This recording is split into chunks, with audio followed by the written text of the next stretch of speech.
What's going on, everyone? Welcome to episode 8 of the Cookie Club with JD and Dom, presented by Insomnia Cookies, alongside JD Davis and Dom Smith. I'm Steve Gelbs. Fellas, how we doing? Fantastic. How you doing, Steve? Doing great. I am doing fantastic because we've had guests on this show before. We had the squirrel, right? We had the captain, David Wright. Yeah. This time we're taking a trip to the Arctic, though, and we found ourselves a polar bear, boys. Pete Alonso. Oh, the bear's in the building. Coming out of hibernation.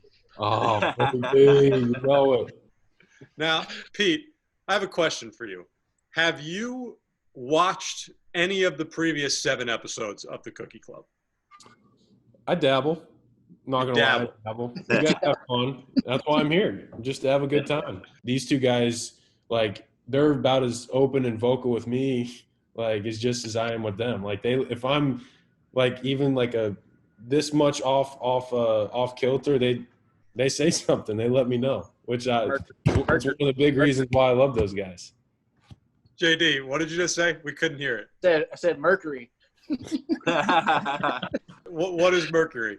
I think there's this 3-week period where it was after the All-Star game. I was scuffling a little bit. It was the dumbest thing ever. And it's as a baseball player, you get superstitious, and just to find reasoning with something that can't be reasoned with. I saw something on Twitter. I was in a rabbit hole one night after the game. And it's Mercury's out of retrograde. If you're born in a certain month, then it really affects you in a negative way in your performance at your job. And I'm like, oh, Mercury's in retrograde. It comes out of retrograde on this day. I can't wait for that. And that day was probably 5 days away. And then lo and behold, that day that Mercury came out of retrograde, hey, I think I had 3 hits. I'm telling you, he came in the locker room screaming it.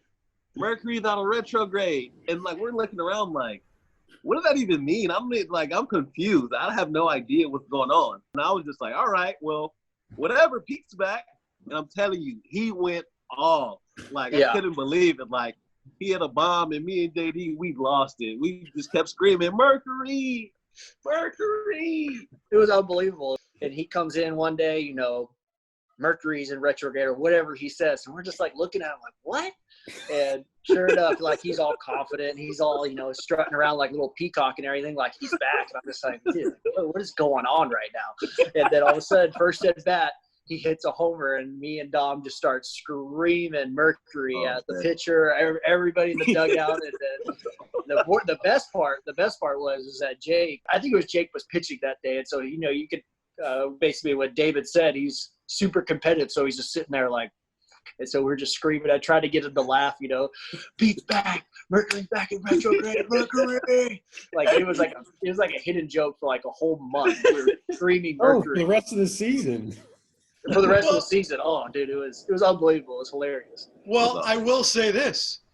This is the first time I know what was going on because you said maybe in that post-game scrum. This past month it's been kind of rough, but ever since Mercury came out of retrograde, I think I'm okay. And we all had no idea what you were talking about. Exactly. And I don't think you ever explained it to anybody, right? No. I'm telling you, he made me a believer. He made me a believer. He came in and he showed out. He said Mercury's out of retrograde and went deep and didn't look back.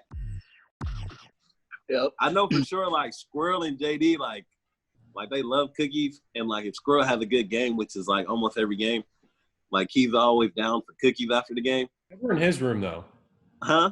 Never in his room. Never in his room. He just wants the cookie. He wants somebody to order his milk, but never eat it in his room. What is a Cookie Club night after Jeff goes 0 for 4? Us just ragging on Jeff. It's Jeff, how are you going to survive, dude? How are you going to live? Oh, my God. Telling himself he's the worst baseball player in MLB history. Look up who's leading the league in batting and just talk about him the whole night. Did you see him get a couple hits tonight? Brian Reynolds last year. Brian Reynolds was ranking at one point. We probably bugged Squirrel about Brian Reynolds every day last year. It was so funny. It would be very subtle, Steve. It'd be like what we're eating dinner or something like that. And he goes like 1 for 5, and you could see him like steaming it and eating his like little steak or even his corn dog or hot dog post game, and just little subtle jabs. Looking at ESPN and just be like, "Oh, Reynolds went 3 for 4 tonight," and he wouldn't even pick up his head to look at us. Was number 52 or number 53 more of an anxious weight to get? Like when you were sitting there on 51, were you thinking more about the pressure to hit 52 and tie the record, or more about when you were sitting at 52, the pressure to hit 53 and break the record? That whole Great question, Steve. I like that. Yeah. So You've been learning. I think it really set in after I hit number 40 in Kansas City, where it's like, I'm going to say, holy shit, like I got a chance at this. But I can't try and do it because we're in a playoff run. If there's a guy on second and I got to try and get a base hit and move him over. I can't just try and hit homers. I got to be a good hitter first. So chasing a personal accolade and chasing a playoff berth, I feel like those are two totally opposite. It's a conflict of interest because one thing is very, very personal and the other thing is extremely team related. And for me, I tried the best I could to be like just a great team player. And I feel like just staying within myself helped me get that chance to hit 52 and 53. But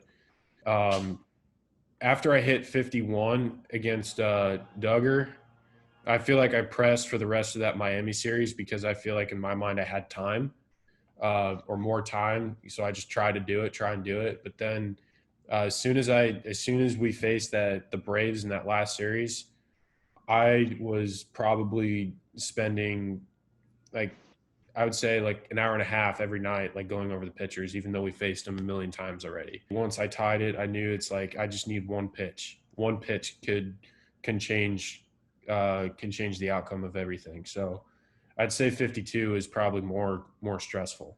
Through the whole process, I mean, for him to just compose himself with all that stress and all that pressure, especially being in New York, because, every time he hits a home run, it's on the back page somewhere.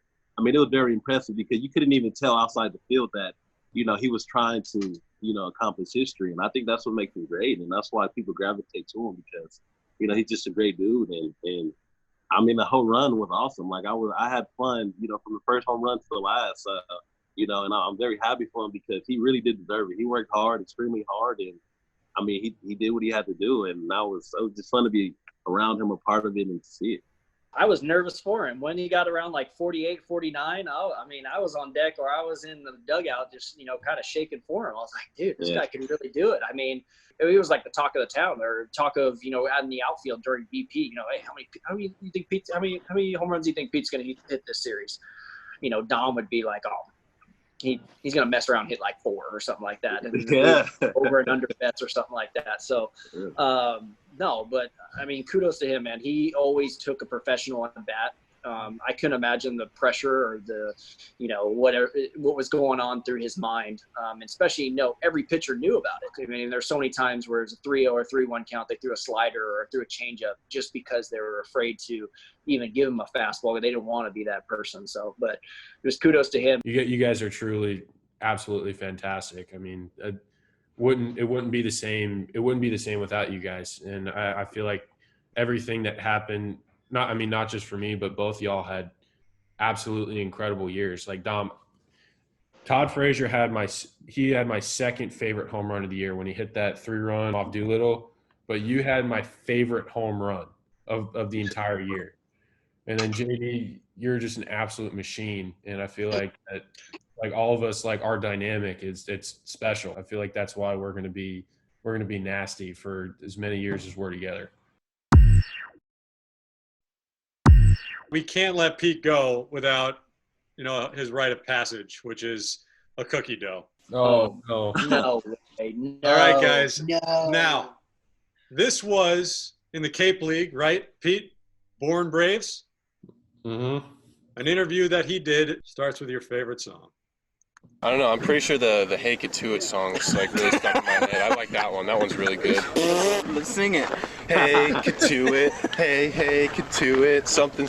I know that the boys can do it. Something like, I don't know. So, that's impossible. Other people have done it.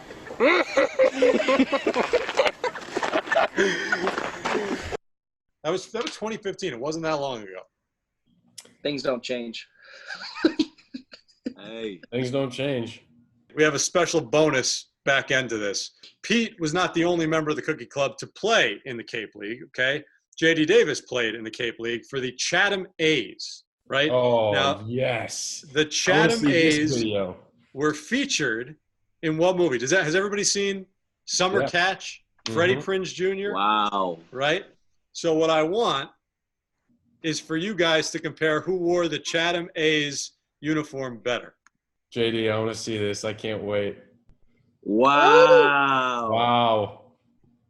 Wow. Here, Look at him. Oh, man. That is the most college facial hair I've ever seen. Every college baseball player doesn't have the beard, no stash. It's just the chin piece. I love it.